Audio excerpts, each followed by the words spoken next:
All right, here we go.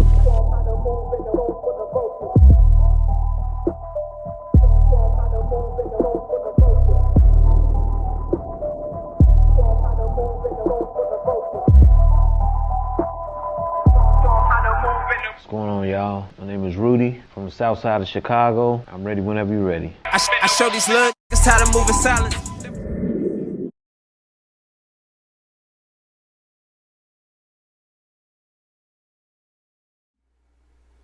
Okay, y'all. So right now, we're gonna talk about Terry versus Ohio, right? So some people must, what is Terry versus Ohio? Well, what you hear when you're out in the public, if you're dealing with the police, right? They do what's called a Terry stop. Terry stop comes from the case Terry versus Ohio, where the Supreme Court made a ruling, and it talked about the purpose of a Terry stop and what the officers are allowed to do, right? It's called stop and frisk.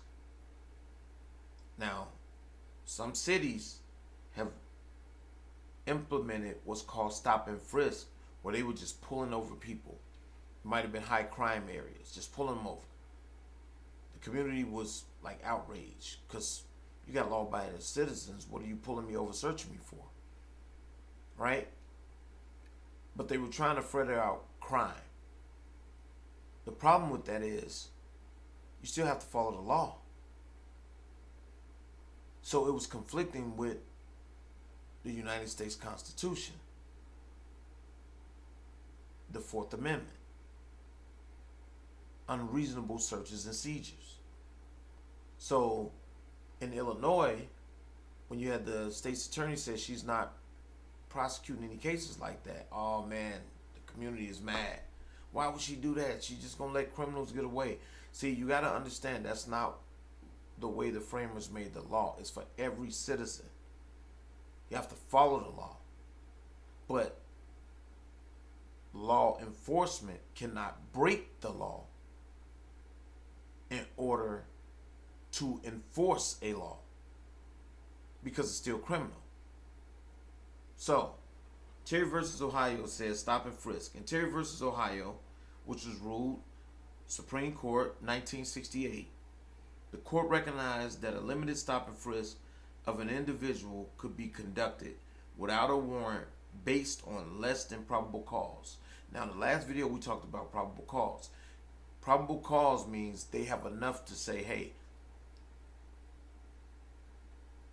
you broke the law. And it's based off observation, right? Not what you think, not what you hear. But Terry versus Ohio allowed them to do a stop and frisk on less than probable cause, meaning reasonable suspicion, right? The stop must be based on a reasonable, individualized suspicion, individualized, case by case basis, based on articulable facts. And the frisk is limited to a pat down for weapons, something that may hurt the officer, sharp weapons or objects. They pat you down.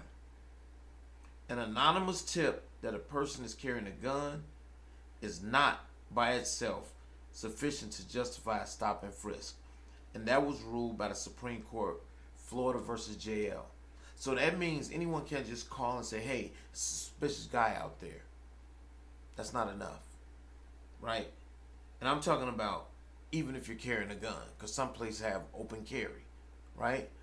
So if you have open carry, you see me with a gun, that doesn't mean I'm committing a crime.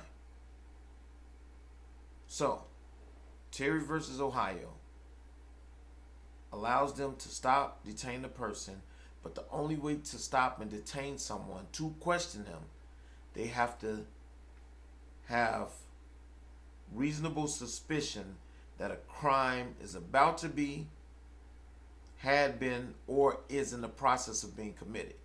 Now, if you're standing outside a bank with a ski mask, gloves, tool bag, I'm sure they probably got enough right there to stop and question you, right? But if you just public place, working hours, standing outside, it's not enough. So you have to know the difference. You have to ask the right questions. And when they ask, you're really not obligated to answer. You can, in a consensual conversation, but you can't be forced. So that's Terry versus Ohio. So what I'm going to do is I'm going to talk about one more, which will be the Fourth Amendment. We'll conclude there. We'll pick it up later.